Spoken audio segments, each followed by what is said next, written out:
volunteering and being involved. You've got time with the staff, time with the community, time being the CEO here and working with your families, but I also know that you've taken on responsibilities locally, regionally, and nationally inside your profession as well. How do you find that right balance for yourself as the CEO here to do all those things? Yeah, I would bet if we went around the table that issue about finding balance between between work life and personal life is no small challenge, right? I mean, that's a rough one, Paul. I feel like it's pretty close most of the time. Better now. My San Francisco job was imbalanced, and it cost. Well, they say if you're working towards a goal, you are going to be imbalanced. That's just the nature of the pursuit. Yeah. But here it's a little, it's more feasible just by the nature of the work, and candidly, I'm smarter about making some choices now than I was earlier in my professional and personal life. You mean learning how to say no? Yeah, learning how to, yes, yeah, it has to be, because you know, both my prior profession and this one, there's, and again, I presume around this table, you folks know what I'm talking about.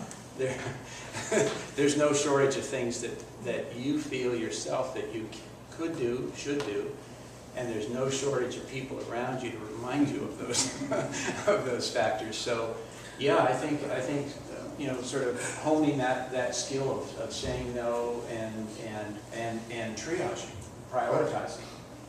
The door's closed here. You're going to San Francisco to work on meetings, and I know you have national meetings. Yeah. Is there another step for you in your career? Are you thinking, yes, I'm the CEO here today, and I'm building towards something tomorrow?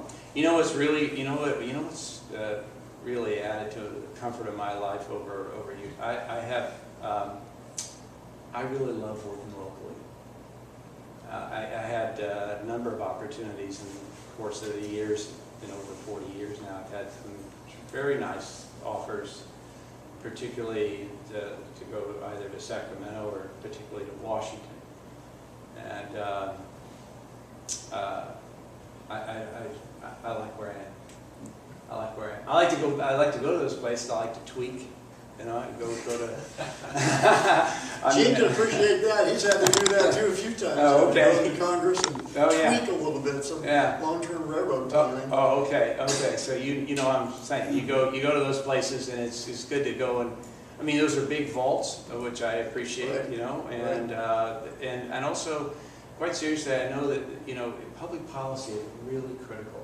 It's really critical. So.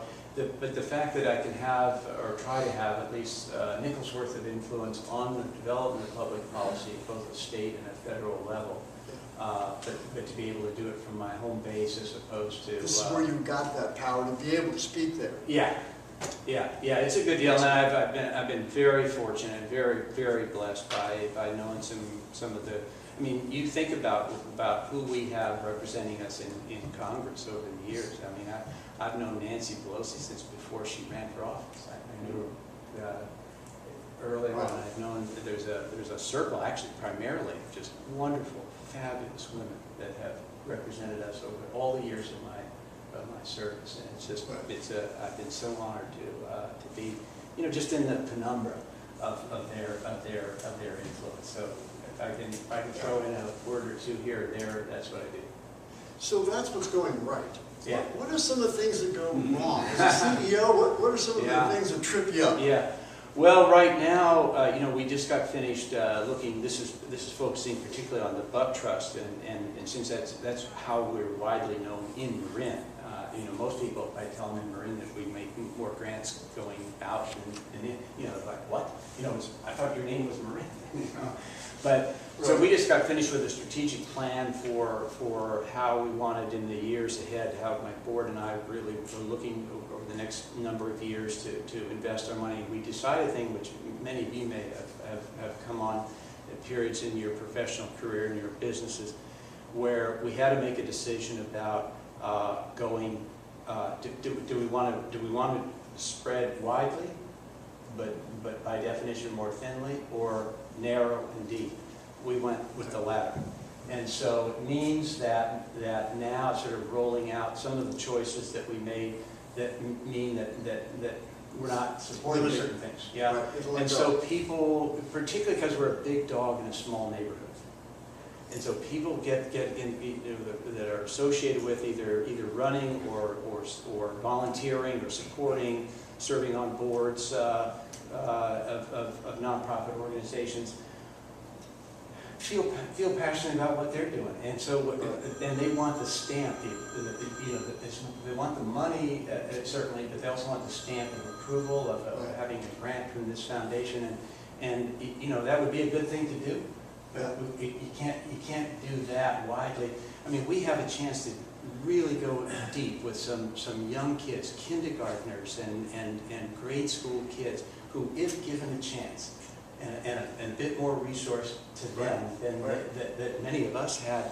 Maybe there's a way that you can put a stamp of approval without putting money in it, but at least have a seal of we endorse this organization. I know, it's a little tricky. I know we're running a little close on time. Yes, sir. You're probably going to have somebody come in the room here and steal you away from us. They use the hook on me, yeah. What, on a scale of 1 to 5, how strongly would you suggest that what you do is a career you would recommend to other people?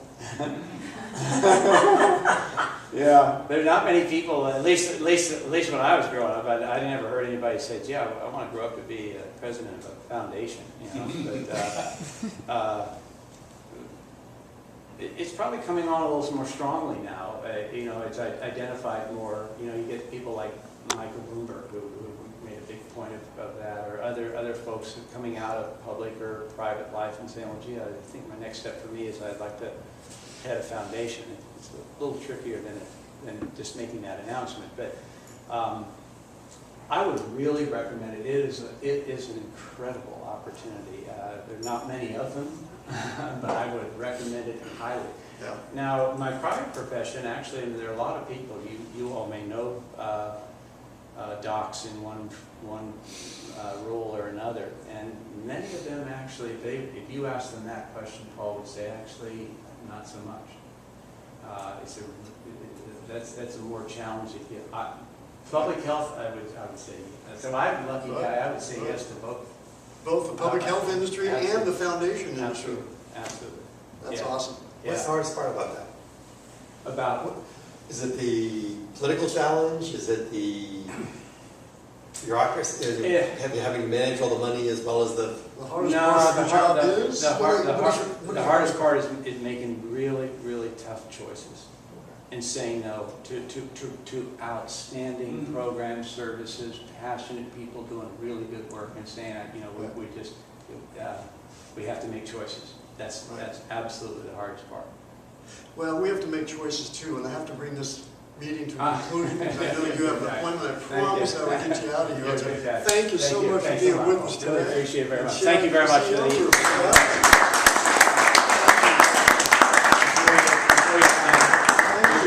We will. Please tell Terry you said thank you. Okay, I will.